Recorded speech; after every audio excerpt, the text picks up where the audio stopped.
At 6:57 a.m. on a cool Saturday morning in early spring, Marianne Collins sat alone at her kitchen table in the same house she had lived in for over 30 years. The air inside was warm from the kettle on the stove, and sunlight was just starting to peek through the curtains. Her hands cradled a half-full mug of coffee, the steam curling up into the quiet. She hadn't read yesterday's newspaper yet. It was still neatly folded, resting beneath her glasses. Then the phone rang, sharply, urgently, shattering the silence. She glanced at the landline screen. Brandon, her son, the last person she expected to hear from this early. She answered cautiously. "Brandon? Mom," he said quickly, too quickly. "I know it's early, but just hear me out." Her shoulders stiffened. "Okay, what's going on?" "Well, it's about Ava's birthday party today. Rebecca and we really want you to come early, around 1:30 before the guests arrive." Marianne squinted. "Since when do I need to be convinced to attend my granddaughter's birthday? I haven't missed one yet." "No, I know. That's not what I meant," Brandon said, his voice suddenly nervous. She heard a sharp whisper in the background. "Rebecca, no doubt. Rebecca's just been planning this one for weeks, and she really wanted to make sure you'll be there." Marianne swirled her spoon in the coffee mug. "Rebecca, the same woman who usually gives me a 2-second hello at family events?" "Yeah, she's trying to make things better," he said. His laugh sounded thin, like something he hadn't rehearsed properly. "We thought maybe you could come early so we can talk about some family stuff." She put the spoon down slowly. "What kind of family stuff?" "Oh, he said too casually, just the future. Ways we can all stay connected. Rebecca has a few ideas." Marianne rose from her chair and walked toward the window, phone pressed to her ear. Outside, her neighbor was watering a row of daffodils along the fence line, but her mind was already turning. She knew Brandon's tone. She knew when he was covering something up. "I see," she said evenly. "Well, of course I'll be there. Wouldn't miss Ava's birthday for the world." "Perfect," Brandon said with a forced brightness. "And Mom, just keep an open mind, okay?" She didn't respond to that. Not directly. After the call ended, she stood in the kitchen for a long while, listening to the quiet. Then her eyes wandered to the refrigerator where Ava's latest crayon drawing hung. 4 stick figures under a crooked sun. Me, Daddy, Mommy, and Grandma. It was scrawled in purple, Ava's favorite marker. Ava was the only bright light left in a life that had slowly dimmed after her husband Edward died 3 years ago. Edward had been steady, quiet, and full of insight. He'd warned her, on more than one occasion, about Brandon's growing dependence. The last thing he ever told her, in a hospital room that smelled like bleach and uncertainty, was this: "Promise me you'll protect Ava, but watch Brandon carefully. He's weak, and weak people make dangerous choices when someone strong is whispering in their ear." At the time, she assumed he meant Brandon's old high school friends or his get-rich-quick schemes. But now, she wondered if Edward had seen something in Rebecca that she hadn't. In her bedroom closet, Marianne chose a soft blue blouse, the same one she had worn to Edward's funeral. As she buttoned it, her eyes landed on the corner of the closet where Edward's old coat still hung. She hadn't moved it. Couldn't. In the kitchen, she passed the fridge again. Right next to Ava's drawing was her grocery list, and a yellow sticky note reminding her to call the bank on Monday. She thought again of Brandon's request. Come early. Talk about the future. They were planning something. She grabbed her keys from the counter and walked toward the garage. Her hand hesitated over the car remote as her eyes landed on Edward's old truck, still covered with a canvas sheet. She hadn't sold it. Couldn't. She still made payments on it after he died, even when it just sat there. Maybe that's what Brandon and Rebecca were counting on, that she still couldn't say no to family. But she could. She just hadn't shown them that yet. By 8:15 a.m., she was walking into North Creek Plaza with a focused stride. She went straight to the toy store. The Lego architecture sets were lined up like trophies. Ava had been obsessed with buildings ever since her class took a field trip to see the downtown bridge renovation. She chose the Liberty Tower set, $180. Next, she walked into a sporting goods store and bought a light blue Trek bicycle with reflective strips and a basket, $325. Then, a quick stop at the florist, a dozen white roses wrapped in silver paper. Rebecca liked roses, $28. By 9:30, she had spent just under $600. But it wasn't the money that weighed on her. It was the silence underneath it all, the strange quiet between her and Brandon lately, the tension in his voice this morning. And now, with a whisper from a neighbor she ran into in the mall parking lot, her suspicions grew stronger. Dorothy, her neighbor for 15 years, casually mentioned that she'd seen Brandon and Rebecca leaving First Horizon Bank earlier that week with what she described as a stack of official-looking paperwork. They looked serious. I just figured maybe they were refinancing something, Dorothy had said with a polite chuckle. Marianne had smiled and nodded, pretending not to care. But inside, her instincts screamed. By the time she returned home, she wrapped the Lego set carefully, tied a bow around the bike, and placed the roses in a vase on her hallway table. She ate a light lunch and left the house at exactly 1:45 p.m. The decorations at Brandon's house were brighter than ever before. Streamers across doorways, balloon arches, little signs that read Ava's Big Nine. Rebecca answered the door with too much enthusiasm. "Marianne, you look amazing. Come in, come in." That was the first red flag. The second was Brandon's voice echoing from the living room like a circus barker. "There she is, the amazing woman who taught me everything I know." The third came not from Brandon or Rebecca, but from Ava. She hugged her tightly and whispered, "I need to talk to you alone, Grandma. It's really important." Marianne knelt, eyes serious. "Later, okay? Be brave. I'll come find you." The rest of the party felt like a stage play. Brandon introduced her to every guest with awkward praise. Rebecca floated around the room, refilling her wine glass before she could finish it. Both hovered around her, blocking conversations that might veer off course. Their behavior was perfectly timed, controlled, and disturbingly obvious. At one point, Marianne slipped away under the pretense of using the restroom. Ava followed quietly. As soon as they were alone in the hallway, Ava whispered, "Grandma, they're going to take your money after the party. I heard them last night." Marianne's heart dropped. Ava continued, "Mom said you have too much for someone living alone.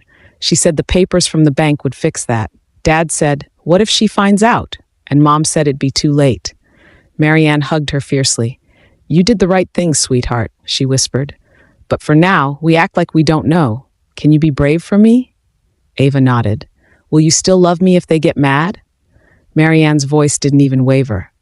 "Nothing they do could ever change how much I love you." They returned to the party hand in hand, but inside, everything had changed, and Marianne already knew exactly what she was going to do. Marianne barely spoke as she drove away from Brandon's house that evening, her hands tight on the wheel and her mind sharper than it had been in months. The smell of cake and party decorations clung to her clothes, but her thoughts were only on Ava's whisper in the hallway. "They're going to take your money after the party." The sentence echoed in her ears like a dropped hammer in a quiet room. She pulled into her driveway slowly, passing the rose bushes she and Edward had planted during their 25th wedding anniversary. He had dug each hole by hand, laughing every time he hit a root or rock. Those bushes had bloomed faithfully every year since. Inside, the house welcomed her with its familiar stillness. She placed the keys gently on the entry table, next to a framed photo of Edward, standing by the lake, fishing rod in hand, grinning like he'd just told a joke. "You were right," she whispered. In her office, the shelves still held the old ledgers from the supply company they'd built together. Marianne sat at the same oak desk where she'd signed her first business contract. She pulled open the bottom drawer and reached for the black folder she hadn't touched in years, labeled Financial Support, Brandon and Rebecca. She started flipping through the pages. Credit card statements, wire transfers, bank deposits, all totaled, she had sent them over $72,000 in the last 3 years. She had paid their mortgage for 6 months when Brandon was between jobs. She had covered Ava's private school tuition until things stabilized. She had loaned money to help Rebecca with her business classes Marianne later found out she never attended. Every transaction had been wrapped in guilt or smothered in gratitude. But now, it all felt like a setup. Her eyes hardened as she reached for her legal pad. She didn't cry. She calculated. The next morning, Marianne sat in her kitchen sipping coffee, the yellow legal pad in front of her now filled with a bullet point list titled, The exit strategy. Step 1. Contact James Whitaker, VP at Brookridge First Bank. Step 2. Contact Catherine Bell, Notary Public. Step 3. Isolate and document power of attorney risks. Step 4. Secure all financial and property assets. Step 5. Expose the setup with professional witnesses. By 9 a.m., she was already on the phone with James. James, it's Marianne Collins. I've been reviewing my portfolio, and I'd like to consolidate a few things. Are you available to stop by tomorrow morning? Of course, he replied. Everything all right? Perfectly fine, she lied. Just taking care of the future. She hung up and immediately dialed Catherine Bell. Catherine, I need notary services at my home tomorrow morning at 9:45. It's a sensitive family matter. Bring your seal and your sharpest instincts. Catherine didn't hesitate. I'll be there. What's going on? I think someone's trying to legally erase me. That evening, Marianne sat in her armchair, wrapped in Edward's old gray cardigan. She picked up the framed photo again and looked into his eyes. I'm going to stop them, Ed. I'm going to protect what we built. For Ava. At precisely 10:05 a.m. the next morning, Brandon and Rebecca arrived at her house. They weren't alone. Waiting in the study with Marianne were James Whitaker and Catherine Bell.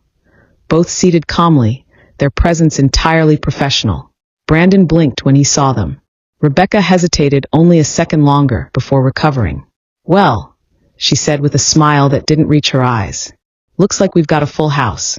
Marianne gestured toward the empty chairs. Please, sit. They did. Rebecca pulled out a leather portfolio, crisp and official, and opened it on the desk. These are just some simple forms, she said. A power of attorney agreement for banking and healthcare decisions. Nothing dramatic, just streamlining things. Catherine reached for the papers. Mind if I review before I notarize? Of course, Rebecca said smoothly, sliding them across. James remained quiet, hands folded. Marianne looked at Brandon. You brought these forms to help me, is that right? He nodded. We've been worried about how overwhelmed you've seemed lately. Marianne didn't respond right away. She waited until Catherine looked up from the documents and gave a subtle nod of confirmation. The papers were authentic, legally binding, and if signed, would give Brandon and Rebecca full control of every financial and medical decision in her life. Then Marianne stood up. You can stop pretending now, she said. Brandon blinked. What? I know about the meeting you had at James's bank last Tuesday, she continued, her voice calm but unshakable. You asked about conservatorship procedures, emergency filings, mental competency evaluations. James cleared his throat. I can confirm that. Their questions were extremely specific. Rebecca's face paled. Catherine raised an eyebrow. Were these documents prepared under the assumption that Ms. Collins was mentally unfit? Marianne answered before either of them could speak. They planned to have me declared incompetent and take everything. My house, my investments, my independence. That's not true, Brandon began, but Marianne cut him off. I have documentation of every dollar I've ever given you, she said coldly. $72,000. Mortgage payments, car loans, school tuition, all justified with some family crisis you invented. Rebecca's voice was tight. We were trying to help. You seemed off. Marianne leaned forward. I was never confused. I was testing you. Brandon's mouth opened, then closed. Catherine slid the papers aside. I won't be notarizing anything today, James added. And if you continue to pursue guardianship under false pretenses, I will personally notify our legal department. The silence that followed was deep and deserved. Marianne reached into her desk drawer and pulled out another folder. She laid it flat on the desk. This is my revised will. Everything I own, including the house, rental properties, and my investment accounts, is now held in an irrevocable trust for Ava. She will gain access to it when she turns 21. Brandon looked stunned. Mom, you have 1 year, she said, to prove that you're not the same man who sat in my house trying to steal from me. If in that time you both maintain steady employment, avoid legal entanglements, and show me you're capable of raising Ava with integrity, I will consider restoring a secondary fund. Rebecca swallowed. And if we don't? Marianne's expression was steel. Then you'll get nothing. Not now. Not ever. She stood. You can see yourselves out. As Brandon and Rebecca stumbled out the door, too stunned to argue, Marianne turned back toward Catherine and James. Thank you both, she said simply. You were impressive, Catherine replied. More than that, James added. You were surgical. Marianne offered a tired but resolute smile. They thought I was old, alone, and weak. They forgot I ran a business for 30 years and built it from a single truck and my bare hands. She turned toward Edward's photograph again, sitting proudly on the bookshelf. They forgot who raised them. The door shut behind Brandon and Rebecca with a firm finality. Marianne didn't move. Not right away. She stood in the center of her home office, listening to the silence that followed their hasty departure, letting it settle deep into her bones like a long overdue exhale. For months, she'd felt the pressure building, the manipulations cloaked as kindness, the increasing family discussions that circled like vultures over her future. And now, the performance was over. The truth had been dragged into the light. She turned toward Edward's photo on the shelf. His gray flannel shirt, his lopsided grin. The last person who had truly stood by her without question. We did it, she said softly. The following morning, Marianne moved with precision. She gathered every document Brandon and Rebecca had left behind. Every power of attorney form, every authorization, every signature block they'd so confidently assumed she would sign, and filed them neatly in a folder marked Attempted Fraud September. Then she called her attorney and arranged a meeting to finalize the trust transfer. By midweek, everything had been formalized. Her home, her 3 rental properties, her investment accounts, every asset she'd once planned to leave directly to Brandon, was now held in a legally fortified trust in Ava's name. The only people who could access it were Ava, once she turned 21, and Marianne herself as the trustee. She also added something new. A clause. It stated that if Brandon and Rebecca attempted to challenge the trust in court or by deception, they would permanently forfeit all future consideration. And Marianne wasn't bluffing. Edward would have insisted on it. 10 days passed. Then 2 weeks. No calls. No emails. No angry voicemails or late-night attempts to smooth things over. Just silence. Marianne wasn't sure if it was a retreat or a regrouping. But either way, she welcomed the quiet. She filled her days with routine.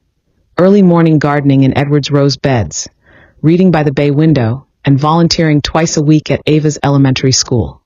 The children called her Grandma M, and Ava beamed each time someone asked if she was hers. They did crafts together, read picture books. Sometimes Ava would glance at her across the classroom, her eyes searching for reassurance, and Marianne would nod subtly, always present, always watching. She didn't need to say it aloud. You're safe now. 3 weeks later, Marianne heard a knock on her side door, an unusual choice. Only Brandon used that door. It was the one he came through as a teenager when he snuck in late or needed to borrow money. She opened it. Brandon stood there alone. No Rebecca. No theatrics. Just a man who looked like he hadn't been sleeping well. Mom, he said, not stepping inside. I didn't call first. No, you didn't. I wasn't sure you'd answer. I almost didn't. He swallowed. Can I talk to you? Marianne paused, then stepped aside. Brandon walked in slowly, as if each step required permission. He stood awkwardly in the kitchen, staring at the old ceramic cookie jar shaped like a barn. Edward had bought it at a flea market when Brandon was 5. I got a job, he said. I know, Marianne said. Ava told me. He looked surprised. She also told me you've been driving her to school every day, packing her lunches, helping her with homework. Brandon looked down. We're trying. Marianne leaned against the counter. Are you trying to impress me? Or are you actually trying? He looked up. I don't know anymore. Maybe both. But it feels different now. I clock in at 6 a.m., unload freight until 3 o'clock. I come home sore and tired, but honest. No tricks. No excuses. That's good, she said simply. Brandon took a breath. Rebecca's working part-time now. Receptionist at a hair salon in town. She hates it, but she shows up. Marianne raised an eyebrow. And why are you telling me this now? Because I know what we did. And I know it's going to take more than a year of pay stubs to fix it. But I wanted to face you. Not with forms. Not with signatures. Just truth. She let the silence stretch, watching him the way she used to study construction estimates. Looking for missing pieces, for things that didn't add up. But this time, what she saw was sincerity. Or something very close to it. You've got 11 months left, she said. He blinked. You're still counting? I count everything, Brandon. Always have. Later that night, Marianne sat in her study, flipping through the worn pages of Edward's old journal. He'd kept one for years, writing notes about projects, thoughts on people, even doodles of floor plans for buildings he'd never get to build. She stopped on a page dated 5 years before his passing. The problem isn't weakness. It's comfort. People like Brandon get too used to being carried and forget what their legs are for. If he ever has to walk on his own again, make sure he does it without your wallet. Marianne closed the book and leaned back in her chair. She wasn't angry anymore, but she wasn't soft either. Not like before. The trust was locked. The legal defenses in place. The will updated. Edward's wishes respected. Now came the part that truly mattered. The part that wasn't about revenge. It was about teaching. Letting them fall. Letting them rebuild. Letting Ava see that love can be fierce but not foolish. That it can forgive but not forget. And if Brandon truly wanted to change, he'd have to prove it without ever asking again. That was the price. That was the lesson. That was the legacy. Marianne rose with the sun, her breath visible in the chilled air as she stepped barefoot into the backyard. Dew clung to the grass, and birdsong hummed faintly in the trees. Edward's rose garden was beginning to stir again. Buds had formed. Leaves had deepened. She crouched beside the largest bush and carefully clipped a pair of spent blooms, mindful not to disturb the fresh growth. It was early April, 7 months into the year she had given Brandon and Rebecca. 7 months since the day they tried to take everything. And 7 months since Ava had whispered the truth that changed everything. Marianne stood and looked toward the far edge of her yard, where the sun cast long shadows across the old white stone path Edward had laid himself. Every step she took on that path was a reminder of him, of their life, their work, their shared belief that people should earn what they keep. She had lived by that ever since. Inside, her tea was still steeping when her phone buzzed. A text from Ava. Grandma, I got first place in the school invention fair. Mommy and Daddy helped me make a watering flower stand for birds. Can I show you today? Marianne smiled as she typed a reply. I'd love that. Come by after school. I'll bake banana bread. A minute later, Ava sent back a photo. The invention was charming. 2 flower pots stacked on a frame, with a small bird perch and a string pull cup that allowed the flowers to be watered when birds landed. Underneath it was a name in bright pink marker.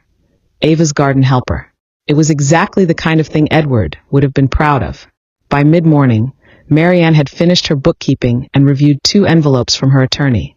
Inside were the second quarter financial statements Brandon and Rebecca had submitted. Part of the written condition Marianne had laid out when she created the education trust for Ava. Rebecca's pay from the salon was modest, but steady. Brandon's hours at the warehouse had increased. More impressive, their savings account, once at zero, now held a balance just above $2,400.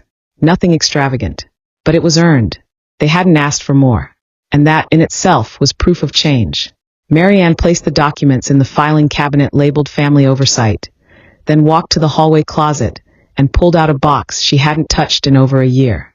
Inside were memories, good ones mostly, cards Ava had drawn, old photos, even one of Brandon as a boy, holding a fishing pole twice his height beside Edward, both of them grinning like fools.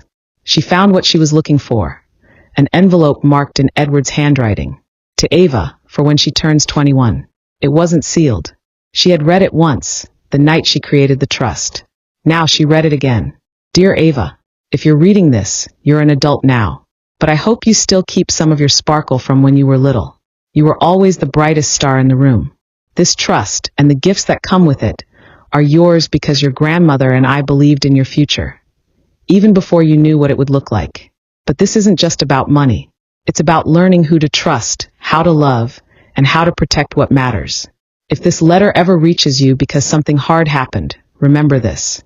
Family isn't who asks the most from you. It's who protects you without asking anything in return. Grow well, grow strong, and never let anyone plant doubt where there should be roots. With all my love, Grandpa Edward. She folded it gently and returned it to the envelope, her fingers trembling slightly. A knock came at the door just then. Not the bell, just a soft knock. Ava's voice followed. Grandma. Marianne opened the door to find her granddaughter standing there, invention in hand, beaming. Brandon stood a few feet behind, holding a box of banana muffins. Rebecca's stuck at work, he said. We thought we'd surprise you instead. Marianne stepped aside. Brandon entered quietly, placing the box on the kitchen counter. I baked these, he added quickly. Not store-bought. Scout's honor. She raised an eyebrow. You were never a scout. He grinned. Still learned to measure flour. They sat around the table, Ava chatting away about her project. Marianne listened with quiet pride, watching Brandon as he asked Ava questions, praised her effort, and smiled without forcing it. For once, he wasn't trying to impress. He was just present. And that, Marianne thought, might be the most progress of all. Later that week, Marianne received another letter. This one tucked into her mailbox without a return address. But the handwriting was unmistakable. Rebecca, Marianne, I don't deserve another chance, and I know it. But I wanted you to know I've been keeping a journal. Of this year, of what I've learned. You were right. About everything. When you stood your ground, I thought you were trying to punish us. But now I see. You were trying to wake us up. And you did. Brandon is different. So am I. We still fight. We still stress. But we're not pretending anymore. I hope that one day, Ava will understand how close we came to losing everything. And how you stopped it. If that counts for anything, thank you. Rebecca. Marianne folded the letter and placed it in the same file where she kept Edward's journals. Not because she forgave everything, but because it was a start. People don't always get second chances, but they do get the opportunity to prove they've changed. And Rebecca was finally trying to do just that. On the last Sunday of the month, Ava came to spend the night. They made apple cider, played dominoes, talked about what high school might be like someday. Ava asked questions about Edward, about what kind of grandpa he was. Marianne answered each one with a smile and a story. Then, out of the blue, Ava looked up and said, Grandma, do you think Mommy and Daddy will stay better? Marianne paused. I think they're learning, she said gently. And learning takes time. But they've come a long way. Ava nodded. Good. I was scared for a long time.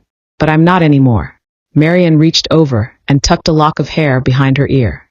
You don't need to be. You're protected. That night, Marianne watched her granddaughter sleep peacefully in the guest bedroom, arms wrapped around the small stuffed elephant Edward had given her on her second birthday. And she knew, without question, that she had done the right thing. She hadn't just saved her future. She had saved Ava's. The first day of summer arrived with a breeze sharp enough to rattle the wind chimes on Marianne Collins' back porch. She stood in the kitchen, sipping coffee from the mug Edward once claimed as his own. A chipped old thing with faded writing that read, measure twice, cut once.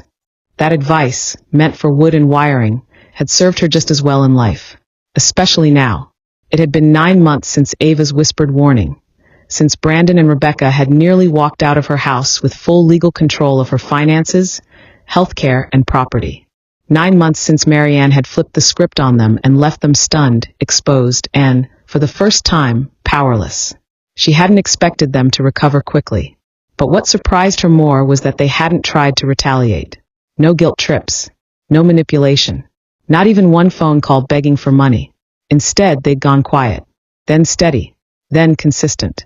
And it was that consistency that made her pay attention. They were trying. Not performing. Not pleading. Actually trying. In late June, Brandon stopped by with Ava and a small potted fern. We found this at the farmer's market, he said. Ava thought your porch needed something green. Ava beamed. It's called a maidenhair fern. Isn't that a nice name? Marianne knelt beside her and touched the delicate leaves. It is. Very graceful. Brandon handed her a folded sheet of paper. This is a copy of our latest budget. Just like you asked. Marianne opened it. Everything was typed and categorized: rent, groceries, gas, daycare, savings. No fluff. No empty promises. Just structure. Rebecca put it together, Brandon added quietly. She's better with spreadsheets than I am. I'd like to see her sometime, Marianne said carefully. She'd like that, Brandon nodded. She's been humbled, Mom. In a good way. Later that night, Marianne opened the filing drawer marked Trust Conditions, Ava. Inside were documents tracking every month's progress. Receipts, pay stubs, counseling updates, budget sheets. She didn't keep them out of paranoia. She kept them as evidence that change, when tested, held more value than apology. 9 months down. 3 to go. And if they made it through, they'd receive access to the secondary trust fund. $50,000. Not a lottery win, but enough to start over the right way. That was her plan. That was Edward's spirit in motion. By early July, The neighborhood was alive with grills and lawn chairs. Kids zipped by on scooters, waving glow sticks and chewing freezer pops. Marianne hosted a quiet dinner for her bridge club friends. Ava helped set the table. "Grandma," Ava said over mashed potatoes, "do you think people can really change?" Marianne looked at her carefully. "Sometimes, but only if they want to, and only if they do the work." Ava nodded. "Daddy and Mommy are doing the work. Daddy doesn't yell anymore. Mommy stopped blaming everybody for stuff." Marianne considered that. "It takes strength to stop blaming. Mommy said you taught her that. She told me you made a really hard choice to protect me." She cried when she said it. That moment hung between them like a gentle weight. "And I told her," Ava added proudly, "that I want to be like you when I grow up." Marianne blinked quickly, then reached for her water glass. "Well," she said softly, "you're off to a good start." 2 weeks later, Brandon and Rebecca invited her over for a Sunday dinner. It was the first time she'd been in their home since the party. She almost declined, but Edward's voice echoed in her head. "Don't just test them. Give them room to pass." So she went. The house looked lived in, not staged. Toys were scattered. Shoes were kicked off near the door. The scent of something garlicky and warm filled the air. Brandon greeted her with a dish towel over his shoulder. Pasta with roasted vegetables. Ava helped chop. Rebecca stepped out of the kitchen, nervously wiping her hands. "Hi, Marianne. Thanks for coming." She extended a hand. "Not for performance. For peace." Marianne shook it. They ate together at the kitchen table. Talked about work. Laughed a little. Nothing grand. Nothing strained. After Ava had gone to bed, Brandon poured coffee while Rebecca took out a folder. "I know you didn't ask for anything this month," she said, "but I wanted to give you something." Marianne raised an eyebrow. "What is it?" Rebecca opened the folder. It was a personal letter. Handwritten. "I've started keeping a journal," she said. "Every entry is about what we've done, what we regret, and what we've changed. When Ava is old enough, I want her to read it." Marianne sat quietly as Rebecca continued. "I don't want her to think this trust was just money. I want her to know it was a lesson, that we failed it once, that we earned it back." There was a long pause. Finally, Marianne asked, "And if I told you she doesn't need to know about any of this?" Rebecca smiled gently. "I'd tell you that's not true, because silence didn't protect anyone in this family. And I won't hide from what we did." Marianne leaned back in her chair and sipped her coffee. It was bitter, but honest, like the truth. On the last day of July, she sent an email to her attorney. "Proceed with the August review. If their paperwork holds up, begin drafting the trust release." She added only one line at the end. "They've earned the final test." And she meant it. 3 more conditions. 1 final month. And then a decision. The 1st of August arrived with thick humidity and the hum of cicadas. Marianne Collins woke early, standing barefoot on her back porch, a mug of hot tea in her hands. The sun was still shy, barely stretching its arms over the treetops behind her house. The air was dense and expectant. It had been exactly 11 months since Ava's whisper in the hallway had changed everything. She remembered every word, every moment, every warning sign she'd ignored before that. But now she was here, standing firm, watching the final pieces of her plan lock into place. The last month was not about money. It was about motive. That was always the last test. What people did when they thought the cameras were off, when they believed the inheritance was already out of reach. On August 6th, Marianne made an unannounced visit to the warehouse where Brandon worked. She didn't go inside. She stayed in her car, parked at the far end of the lot, just beyond the dumpsters and gravel where workers exited for breaks. She watched him clock out. His shirt was soaked with sweat, his face worn but peaceful. He laughed with a coworker, pulled out his keys, and drove off in the same second-hand Honda he'd been using for the past year. She followed, at a distance. He didn't go to a bar, or to the bank, or anywhere suspicious. He went straight to Ava's school. 15 minutes later, Ava came running across the blacktop and leapt into his arms. He spun her once, just once, then put her down, handed her a bottle of water, and opened the car door for her. They drove off, singing something with the windows half down. Marianne didn't cry, but she did smile. It was the kind of smile Edward would have made with pride in his chest and something quiet behind his eyes. That evening, she wrote in her journal, "He's showing up. Not for me. For her. That's the only proof that matters." August 15th. Marianne stopped by the salon where Rebecca worked. She hadn't called ahead. The receptionist greeted her, and Rebecca appeared a minute later, hands dusted with talc and hair clips stuck into her bun. "Marianne," she said, eyes wide. "You okay?" "I just needed a trim." Rebecca blinked, then nodded. "Of course. Come on back." Marianne sat in the chair, watching her in the mirror as she gathered the scissors, adjusted the cape around her shoulders. "You've gotten better," Marianne said. Rebecca smiled tightly. "Every Wednesday and Saturday. The walk-ins pay cash. I've learned how to hustle without scheming." Marianne studied her. Rebecca met her eyes in the mirror. "I know you probably hate me." "I don't," Marianne said quietly. "I pity the version of you that thought manipulation was love. But I don't hate you." Rebecca's hands paused.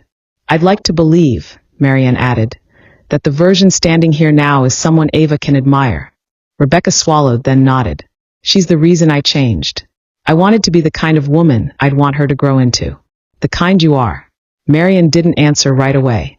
She let the words settle, because they were finally, after everything, honest. August 29th, the day before the one-year deadline.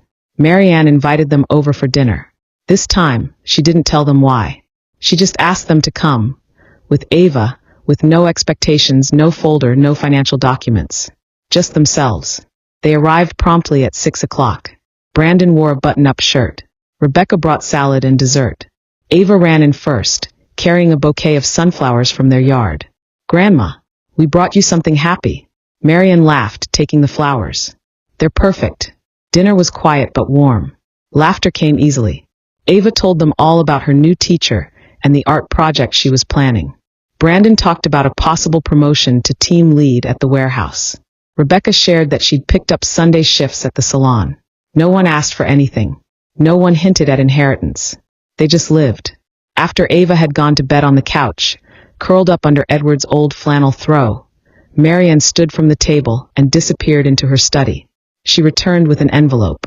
Thick, sealed, stamped. She placed it on the table. Brandon stared at it. "What's this?" Marianne didn't sit. She stood behind her chair, hands folded. "That is your final update."